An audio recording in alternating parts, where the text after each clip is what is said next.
Continuação da narração de Victor Frankenstein.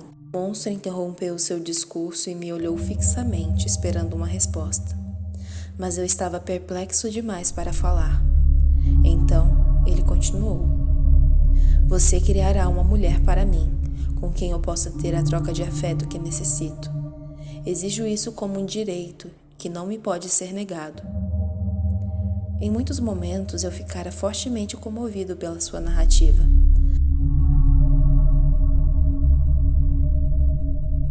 Mas a parte da morte do meu irmão reacendera toda a minha ira contra o monstro. Pois me recuso a fazer isso, respondi, e nem sob tortura aceitarei obedecer a essa ordem. Por que criaria outro ser como você? Para que juntos exercessem sua maldade sobre inocentes? Você está enganado, insistiu o demônio. Sou mal porque estou só. A humanidade me odeia, a começar por você, meu Criador. E você? Se sentiria um homicida se me atirasse do alto dessa montanha? Não, porque eu teria piedade dos outros que me desprezam então? Pois eu me vingarei de cada ofensa. Se não posso inspirar amor, inspirarei medo. E principalmente em você. Farei com que sofra o suficiente para se arrepender de ter nascido. Uma fúria diabólica parecia arrebatá-lo. Enquanto falava, veias e rugas contorciam-se em seu rosto, tornando aquela visão intolerável. Aos poucos, acalmou-se e continuou. Gostaria de argumentar friamente, mas você não se dá conta do que é a causa da minha revolta. Se alguém mostrasse benevolência por mim, eu a retribuiria multiplicada por 100. Mas sei que é impossível. Então o que peço é razoável. Construa para mim uma criatura de outro sexo, tão odiosa quanto eu. Seremos dois monstros isolados do mundo, mas unidos e inofensivos, livres da angústia que me persegue. Ó meu Criador, faça-me feliz. Deixe-me ser grato por esse benefício. Deixe-me sentir que despertei a simpatia de um único ser humano. Não me negue esse pedido. Deixei-me comover novamente. Tremi ao pensar nas possíveis consequências de atendê-lo, mas vi que havia justiça em seu apelo. Seus sentimentos mereciam consideração. Ele percebeu que eu estava cedendo e insistiu. Se me atender, nem você nem qualquer outro ser humano jamais nos verá de novo. Iremos para as selvas desabitadas da América do Sul. Minha única comida não é do homem. Não preciso matar o cordeiro ou seu filhote para satisfazer meu apetite. Frutos silvestres compõem meu sustento. Minha companheira será da mesma natureza. O quadro que lhe apresento é pacífico e humano. E por mais impiedoso que tenha sido para comigo, vejo agora em seus olhos um lampejo de compaixão. Suas palavras tinham um estranho efeito sobre mim. Ouvindo, sentia vontade de consolá-lo, mas no momento seguinte vi à minha frente daquela massa imunda e maltrapilha que falava e se movia e tinha ganas de vomitar meu coração. Por mais que o detestasse, não me sentia com o direito de negar-lhe esse mínimo de felicidade, e que só eu poderia dar-lhe. Você jura que não fará mal a ninguém, eu disse, mas já deu provas da sua crueldade. Como poderia acreditar em você? E como eu posso fazê-lo entender? Ele insistiu. O amor de outro ser eliminará o motivo dessa crueldade e dessa existência passará para sempre a ser ignorada. Eu tentava entendê-lo. Se fosse verdadeira sua narrativa, a rejeição que ele sofrera de seus protetores o marcara fundo. Ao mesmo tempo, o poder de suas ameaças não devia ser subestimado. Uma criatura capaz de sobreviver em cavernas de gelo e de escalar os mais inacessíveis precipícios representava um enorme perigo. Depois de uma pausa para refletir, concluí que se quisesse ser justo tanto com ele quanto com meus semelhantes, devia atender ao seu apelo. Farei o que me pede, eu disse, desde que jure solenemente que abandonará a Europa e qualquer outro lugar nas proximidades do homem, no exato momento em que eu lhe entregar uma fêmea que o acompanhará para o exílio. Eu juro, ele gritou, juro pela eternidade do sol e do céu, Enquanto eles existirem, nenhum ser humano porá os olhos em mim ou em nós. Comece o seu trabalho. Onde quer que esteja, eu o acompanharei à distância, com enorme ansiedade. E não se preocupe, quando tudo estiver pronto, eu aparecerei. E ao dizer isso, saiu às pressas, talvez temendo que eu mudasse de ideia. Vi-o descer a montanha mais veloz que o voo de uma águia e desaparecer nas entranhas das rochas. Voltei para casa, atormentado pelos meus sombrios pensamentos. Eles pesavam em meu peito como a montanha que eu deixara para trás. Minha família se alarmou com a tristeza que eu aparentava, mas não lhes dei grandes explicações e mal revelei aonde tinha ido. Sentia-me um proscrito entre eles. No entanto, foi o amor a meu pai, a Ernest e a Elizabeth para salvá-los de seu terrível destino que eu concordara com aquela tarefa detestável. Meu próprio casamento com Elizabeth dependia desse desfecho. Teria de cumprir a promessa e esperar que o monstro partisse com sua companheira, para que eu desfrutasse da união que finalmente me traria alguma paz. Em poucos dias, comuniquei-lhes que me ausentaria por um tempo, a fim de completar certas pesquisas. Não poderia construir a fêmea em Genebra, tão perto de casa, mas não iria para Ingolstadt. Queria um lugar recluso, onde pudesse trabalhar sossegado. Iria para a Escócia. Meu casamento com Elizabeth aconteceria assim que eu voltasse, dentro de 2 anos. Meu pai aceitou minha nova partida, mas me convenceu a levar Henry como meu companheiro de viagem. Concordei feliz, porque não poderia ter alguém mais irmão e amigo ao meu lado. Nos primeiros tempos, sua presença não seria uma interferência, com a vantagem de manter o monstro longe de mim. O próprio Henry tinha seus planos. Enquanto eu trabalhasse, ele iria à Índia para estudar a língua local. Ao fim do período, nos reencontraríamos e voltaríamos para Genebra. Empacotei os instrumentos químicos e fomos para Estrasburgo. De lá, descemos para o rio Reno de barco até Roterdã e ali retomamos ao navio para Londres. Mas à medida que nos aproximávamos da capital inglesa, a consciência daquela situação absurda pesava como chumbo sobre meu espírito. Não podia deixar de pensar que me tornara escravo da minha própria criatura.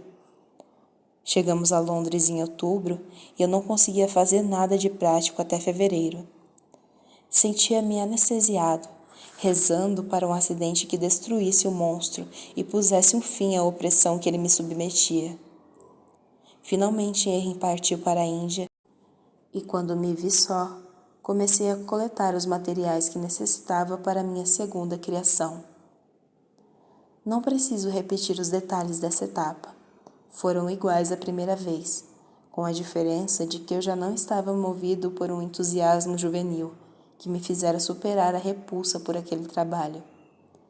Dessa vez, já não havia entusiasmo, só repulsa. Com todo o material de que precisava, mudei-me para uma aldeia nas serras da Alta Escócia. Aluguei uma casa sobre um rochedo, tendo como únicos vizinhos as ondas batendo dia e noite contra a escarpa. A casa tinha apenas 2 aposentos e estava em mau estado. Mandei repará-la, comprei alguma mobília, instalei o equipamento e comecei a tarefa. Em meu retiro, dedicava as manhãs ao meu trabalho. À tarde, quando o tempo permitia, eu ia caminhar pelas areias pedregosas da praia, mas nem sempre voltava com disposição para retomar ao meu trabalho. Minha aversão por aquilo fazia com que, às vezes, levasse dias seguidos sem entrar no laboratório. Apenas a certeza de que precisava terminá-lo para me ver livre das ameaças do demônio devolvia minhas forças para trabalhar. Meses se passaram antes que a obra começasse a mostrar progressos acentuados. À custa de enorme sangue frio, para não desmaiar a visão da criatura que brotava das minhas mãos, passava agora dias e noites no laboratório. O fim estava à vista e escrevi a Henry anunciando o nosso próximo reencontro. Mesmo assim, Não conseguia evitar a sensação de que minha sonhada libertação seria obstada pelo poder quase supremo do mal. Algumas noites depois, no laboratório, a beleza da lua e o cansaço quase mortal fizeram-me parar um pouco para refletir. Há 3 anos eu me empenhara nessa mesma tarefa e criara um ser cuja barbaridade causara infinita dor a mim e à minha família. Meu remorso não tinha paralelos. Estava agora a ponto de criar um ser semelhante, de cujas disposições eu nada sabia. E se essa fêmea resultasse mais maligna que seu companheiro? Quem sabe se não sentiria prazer em destruir e matar? Ele mesmo prometera exilar-se com ela para sempre, mas ela não prometera. E com toda probabilidade, essa fêmea se tornaria um ser pensante e articulado como ele. Quem poderia jurar que ela fosse honrar um pacto feito antes da sua criação? Podia ser até que se odiassem um ao outro. Se ele abominava a própria deformidade, por que não abominaria a dela? E ela também poderia voltar-se para a beleza superior do homem e abandoná-lo. Rejeitado por alguém da sua espécie, qual seria o tamanho da sua exasperação? E havia mais. Supondo que deixassem a Europa e se escondessem nos desertos do Novo Mundo, um dos resultados da união seriam os seus filhos. Uma nova raça de demônios se propagaria pela terra, tornando a vida do homem uma contínua sequência de horrores. Teria eu o direito, por puro egoísmo, infligir essa maldição às próximas gerações? Pela primeira vez, o absurdo da minha promessa ficara claro para mim. Estremeci ao pensar que o futuro talvez me amaldiçoasse com a peste. Como alguém que comprou sua própria paz, talvez, ao preço da existência de toda a raça humana. Levantei casualmente os olhos em direção à lua. E para o meu horror, lá estava, na batente da janela, a figura espectral do monstro. Seus lábios pretos se contorciam em um satisfeito e demoníaco sorriso. Sim, ele me seguira na viagem como prometera, e agora vinha avaliar o meu progresso e cobrar o resultado da promessa.